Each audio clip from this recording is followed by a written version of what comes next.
Around 650 AD, a group known as the Sinaqua settled in east-central Arizona.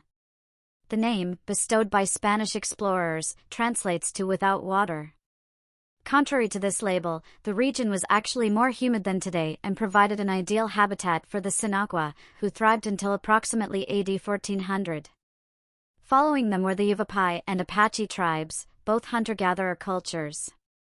These small bands roamed their established territories, tracking game and seasonal wild crops, fiercely defending their lands. This way of life persisted until 1583 when Spanish explorers first arrived. By 1864, the U.S. Army began constructing forts across Yavapai and Apache ancestral lands. As these societies confronted European expansion, they lost their territories, and tragic atrocities occurred against Native Americans. Some tribes faced decimation within a single generation. The harsh climate and rugged terrain of the Southwest provided a temporary refuge for some. As generations were lost, the rich history of these once great peoples faded from memory. Without a written language, their knowledge was shared through stories and ceremonies passed down through generations. Thankfully, many elders still retain fragments of these histories, and contemporary efforts aim to document them for future generations. While I trained as an anthropologist, my passion lies in metaphysics.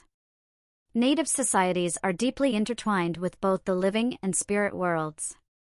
Certain geographic formations are closely linked to the spirit world, exerting remarkable influence over human events. These sites are known as vortexes, and I find the intersection of ancient ceremonies, human endeavors, and spiritual realms too compelling to ignore. Over the years, I have presented my ideas to tribal elders, seeking their permission to access these sites and connect with local tribal members. Each time, they listened intently, showing genuine interest, yet always declined my requests. That changed when I met a Native American woman named Sarah. After my latest unsuccessful attempt with the elders, I was in my hotel room in Kayenta, Arizona, preparing to head home when I heard a gentle knock on the door. Sarah, in her late 20s, was tall, fit, and well-educated. She entered my room with confidence and seemed sympathetic to my mission. We spent the afternoon discussing local cultural histories. Her knowledge of my area of interest was impressive, and she claimed to have been sent by the deities to assist me in my studies. When I expressed my frustrations with the tribal leaders, she assured me she would take my case to the council and call me once the necessary permits were obtained. With that, she stood up and left. Sitting in my room, I felt a surge of renewed hope. The details of how and why lingered in my mind, but I left for home content with what had transpired. Still, I questioned her claim of being sent by deities. As I drove back to the Valley of the Sun, I contemplated this, struggling to find a logical explanation. But that could wait. If she could deliver, there was much to do. Days turned into weeks as I prepared for the study. I needed to download several years' worth of reference material into my notebook, select the sites for inclusion, and gather all the necessary photographic, electronic, and satellite equipment. Time passed, and as a month rolled by with no word from Sarah, I began to feel disheartened. By the end of August, just as my hopes were beginning to wane, the dreams started. At first, the images came subtly, just a few fleeting glimpses that I struggled to comprehend, attributing them to my subconscious anxieties. These brief visions persisted over several nights and soon became vivid. I was dreaming of events from long ago, seeing, or rather being shown, things I could never have witnessed. The images depicted the origins of the native people, their early societies, and their evolution into extensive tribal networks. In these dreams, I was experiencing it all, but how was this possible? I felt as if I were living among these people, yet I couldn't grasp how. Was this a past life? Were these lessons from the spirit realm? I found it all confusing. One thing stood out clearly: my perspective of tribal life was distinctly that of a woman.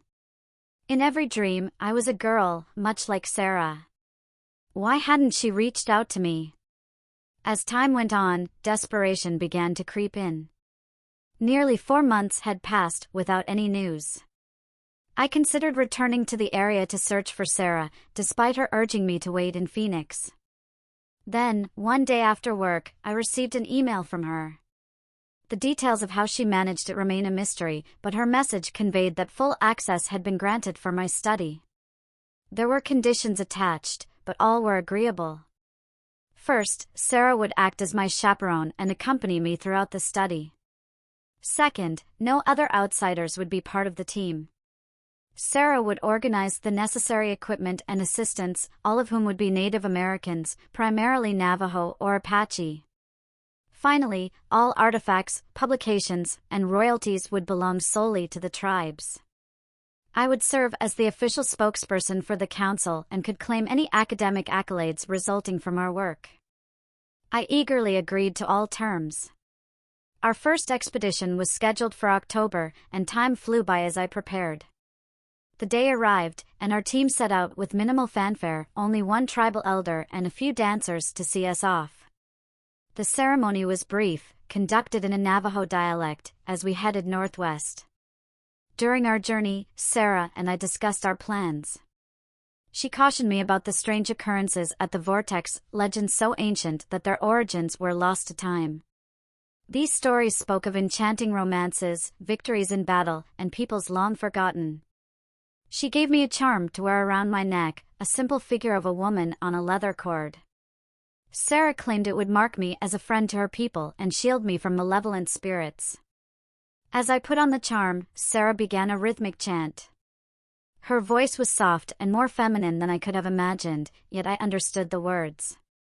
"We are coming, as you commanded, we bring the one you have chosen for this honor." The strange part was that she sang in Navajo, and I comprehended it. How could that be? I didn't speak Navajo. We rode for days before reaching our destination. A helicopter could have brought us there in just a few hours, but Sarah insisted that doing so would anger the spirits. When we finally arrived, we set up camp beneath the shade of abundant cottonwood trees in the riparian environment. The stream flowed quickly, with clear, cold water originating from the mountains. Upon seeing the river for the first time, I felt a strange sensation. I had checked satellite images before we left, and no river was visible. In fact, surveys from just a year prior showed only remote wilderness with no river. When I questioned Sarah about it, she simply smiled and reminded me that the vortex was just around the bend in the river. She inquired if I was wearing her charm, and I pulled it from beneath my shirt to show her. She smiled and began explaining that this vortex was one of the most sacred sites for her people, regarded as a gateway to the spiritual realm. It was believed to facilitate the necessary changes to maintain the harmonic resonance in all males who visited. This was a site for women. I didn't mention it, but all my colleagues were indeed women. No men had wanted to come here. The 3 assistants, all strong and sturdy, had volunteered. This portal was where new life enters the world, where the spirit leaves the underworld and enters the body of an unborn child. When the life cycle is complete, the spirit departs through this very portal. We spent a few days recovering from our journey. The horses had plenty of wild grass to graze on, and the purity of the water was remarkable. With our camp set up, we completed preliminary surveys, and the real work began. One small detail: most of my clothes felt a bit loose. I didn't think much of it, assuming the strenuous work from the past week had caused me to lose a few pounds. But that didn't explain why my pants felt snug around my hips and rear. One thing was clear: the beauty of this place made my heart feel lighter. As days turned into weeks, we settled into a work routine of 3 days on and 1 day off. The pace was productive yet relaxed, keeping our bodies strong and our spirits high. The changes in my body continued and didn't go unnoticed. I hardly needed to shave, and body hair seemed to vanish. My hands appeared thinner, and my skin became noticeably softer. I had to wear work gloves to protect my hands, as the calluses seemed to disappear overnight. I was definitely losing weight, and I felt a bit shorter. Soon, something peculiar began to happen. I found myself increasingly drawn to the idle conversations the women were having. I thought little of it since they were my only companions. One day, they referred to me as one of the girls. As I lost weight, they teased me, saying that if I kept it up, I'd have to borrow some of their clothes. I felt a growing kinship with the women and genuinely enjoyed their company. As these changes became harder to ignore, the other women were experiencing similar transformations, becoming more feminine in their own right. Sarah was relentless in her commitment to our work, keeping everyone engaged with just 4 hours in the field each day, followed by afternoons spent examining and cataloging every artifact we uncovered. During this time, we discovered a subterranean room filled with kachinas, all female deities. As our work progressed in this ceremonial space, we uncovered a passageway concealed beneath the mud stucco walls. It took about a week, but we eventually found it led to a cave. While exploring the cave, we discovered another passageway tucked away in a dark corner. Sarah was thrilled, but before entering, she pulled me aside, urging me not to go in. Powerful spirits resided there, and even the charm wouldn't protect me if they were provoked. This place was sacred, reserved for women only, and I should stay out. I took her warning seriously and focused on my work in the ceremonial room while she and the other women ventured inside. After what felt like an eternity, they returned, looking remarkably refreshed, not fatigued from work, but rather younger and strangely transformed. While Sarah was already beautiful, the others seemed to glow with newfound allure. I couldn't quite explain it, but by nightfall, I was convinced something had changed within them inside the cave. When I tried to discuss it with Sarah, she simply smiled and asked, "How long has it been since you were with a woman?" This sparked laughter from my colleagues. It consumed my thoughts, and by morning, I resolved to enter the cave myself, despite Sarah's warnings. The next day was a day off, giving me some time to myself. After our morning meeting, I told Sarah I was going for a walk to scout photographic sites. Since I had been capturing images whenever possible, she didn't think twice. I left camp with my photo gear, then veered out of sight, circling back to the vortex. After about an hour, I stood outside the second passageway. The tunnel entrance was in a dark corner of the cave, hidden behind an outcrop of solid rock. Inside a small recess, shrouded in darkness, lay the opening. The air was cool, almost cold, and tinged with a slight burn as I breathed it in. Yet, it smelled fresh, oddly so for being so deep underground. As I peered into the passageway, I noticed a faint light at the end of the tunnel. I hesitated, then, summoning my courage, I stepped inside. A chill ran through my body, starting in my toes and sweeping up my legs, sending shivers throughout. A sense of impending doom washed over me, and I struggled to maintain my composure. Who was I kidding? I was terrified. I tried to run, but my legs wouldn't obey. I continued down the tunnel and suddenly passed through a barrier of sorts. In an instant, 40 years vanished. I was no longer myself, my entire body felt as though it had shrunk, my masculinity stripped away. As I crossed the barrier, my true self was released, much like a sculptor liberating a figure from stone. My new form emerged from within my old one. My clothes disappeared, and I found myself on the other side, transformed. I was now a woman. All the aches and pains from my 52 years of rugged living vanished, replaced by a rush of youthful vitality. My heart raced, and I felt an urge to run, yet something held me back, a force calling me forward into the unknown. I walked a short distance and stood on a small precipice. From this vantage point, I gazed down into a valley open to the sky. It was breathtaking, lushly forested with a shimmering lake, the air filled with the scent of spring blossoms. I moved further in, and then I heard her voice, Sarah's voice, saying, "I had been warned, but now it is too late."